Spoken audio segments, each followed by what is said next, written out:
Hoje, quando a gente fala de Estados Unidos, a gente tem hoje uma grande potência com um cara chamado Donald Trump, que é aquele pai bravo, que tem a cinta na mão, que ele dita a regra do mundo hoje pela potência que ele é. Isso que acontece hoje com o mundo ou não? Não, ele acha que dita.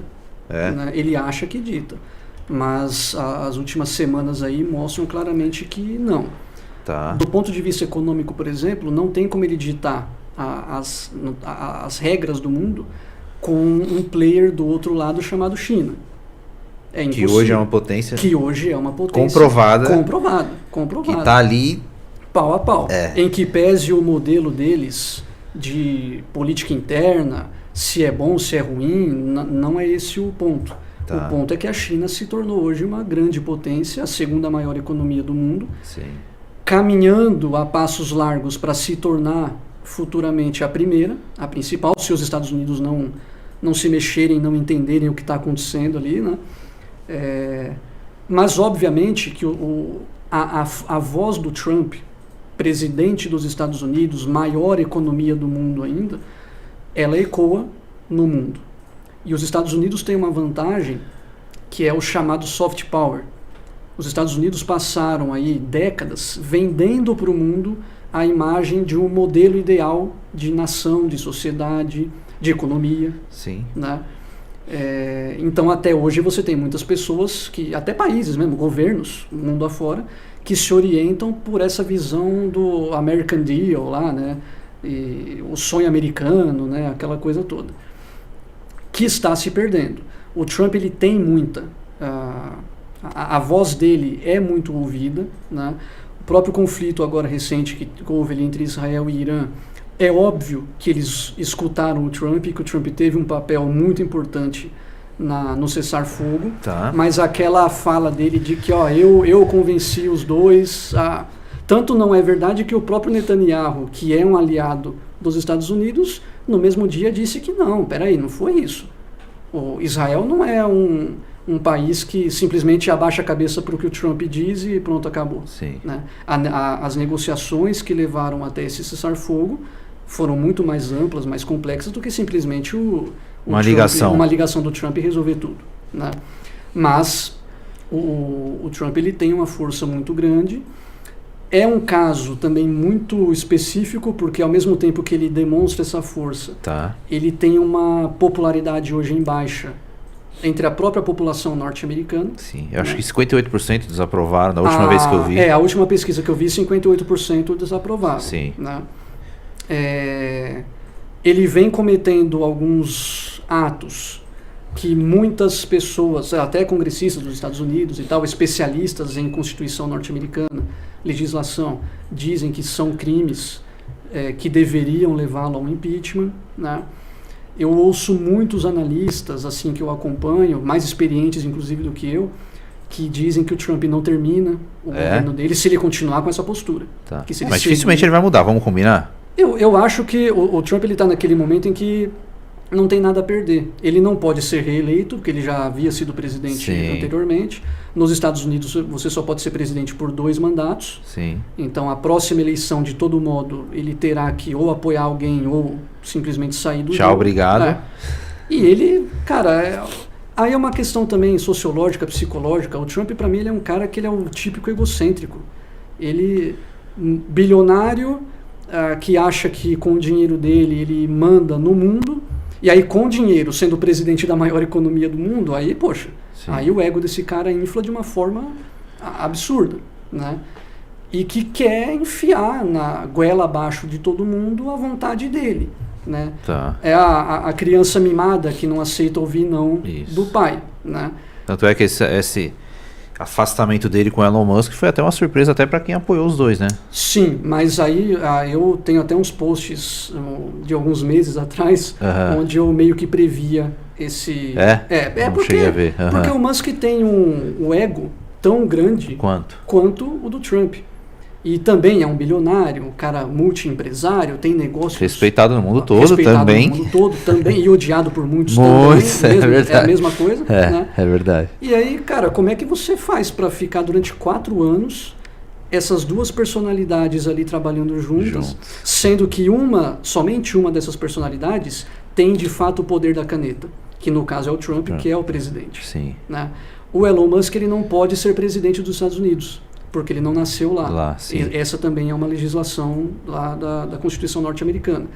Então, o ápice que para um cara como o Musk seria a presidência da República, ele não pode. Qual seria o ápice, então? Por fora, com o poder econômico e influência que ele tem, controlar o Trump. Aí eu pergunto, dá para controlar o Trump? Entendeu? Eu acho que é bem complicado. Não né? dá. Então era uma briga que já era meio que, não digo óbvia, mas dava para imaginar que o risco da pólvora ali pegar e explodir mesmo aconteceu. Mas você acha que na volta do Trump ele não criou um grande, não sei a palavra, mas sei lá, talvez uma grande surpresa mundial, onde um bilionário que tem a caneta na mão, no momento o Trump, junta todos os outros bilionários de grandes fintechs, Jeff Bezos, o próprio Elon Musk, Tim Cook, etc. Zuckerberg, que é um cara que aparece pouco, é um cara ali bem afastado das tretas, vamos dizer assim. Exato. Quando eu olho aquilo, eu falo, pô, esse cara chegou, bicho. Vamos combinar. Chegou chegando. Pô, eu vou falar o que pra esse cara? Sim. Quem olha no mundo, a nível mundo, pensa isso ou não? E a gente tá falando dos caras também mais poderosos do mundo, tava na sala dele no dia ali, né? Onde que é que faz ali? No Salão Oval, não? No Salão Oval, no Salão Oval, isso. Sim. Entendeu? Isso bota medo no mundo. Óbvio. Pô, peraí, pô. Claro. Não, o medo do que pode acontecer se dá também por conta disso. Tá. Desse movimento que ele criou, a forma com que ele retornou à presidência. Não é um negócio simples você ser presidente, aí tenta a reeleição, perde, e depois de 4 anos consegue voltar. Né? E da maneira que ele voltou, porque durante todo o processo eleitoral era meio nítido que o Trump seria eleito. Sim. Porque o adversário, primeiro que era o Biden, e depois a adversária que era a Kamala Harris, convenhamos que eram adversários bem fracos, no sentido de debate. Eu estava assim, até nível informação assim, mas eu estava em Orlando bem antes assim da eleição, e o que eu via de muro, que os apoiadores dele já pichavam, Trump, etc, era gigantesco. Aqueles, como é que fala? O letreiro não... Outdoor, banner. Os outdoor nas rodovias que próprias pessoas pagavam para ali, que são os apoiadores, já era gigantesco, a eleição estava longe ainda, entendeu? O financiamento da eleição norte-americana é privado, né? Então são de fato a sociedade que banca. As campanhas. Né? E aí, óbvio, se você tem bilionários ali ao seu lado, a tendência é que a sua campanha se torne maior. Com certeza. E você também tem uma parcela enorme da população que naquele momento estava insatisfeita com a política econômica do governo Biden. Muita gente fala, aqui no Brasil principalmente, da questão da agenda woke, que os americanos conservadores não aceitam a agenda woke e tudo mais. Mas, cara, isso é o de menos. O que pega é a economia. Se a economia está pegando no bolso da maioria da sociedade, o governo vai ruir. Sim. É fato. Não tem outro caminho. Só não vai ruir se o adversário for algo tão tosco, tão tenebroso, tão ruim, que eu prefira continuar do jeito que está, mesmo estando ruim, do que pôr o outro. Boa. Né? Agora, o Trump, como ele já havia sido presidente, e no primeiro mandato dele, mesmo ele tendo essa personalidade um pouco mais autoritária, bem mais autoritária, mas no primeiro governo dele ele se controlou muito mais, talvez também o americano médio tenha entendido que, poxa, se o Trump voltar agora, não vai, não será algo tão ruim, né? A própria invasão do Capitólio, logo depois da eleição, o americano ele tem um senso democrático muito mais enraizado e cultivado do que nós brasileiros, por exemplo. Então, eles entenderam que aquilo ali não foi uma ameaça direta do Trump à democracia, mas sim de alguns malucos lá que invadiram querendo quebrar tudo, né? E querendo até matar, como mataram pessoas lá, né?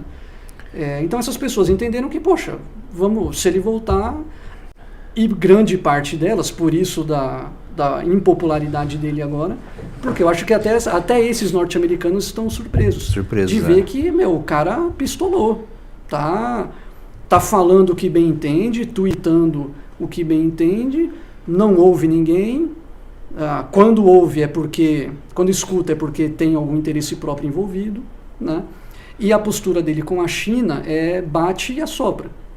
Isso, Num dia ele bate e não, eu sou tal, não sei o que, e no outro dia não. Aí ele vem com aquela de que a China me procurou pra gente conversar e tal, mas ele, é óbvio, ele sabe que ele também depende do diálogo com a China. Com ele não certeza. pode simplesmente abrir uma guerra, mesmo que seja comercial, com a China do dia para a noite, sem sofrer consequências.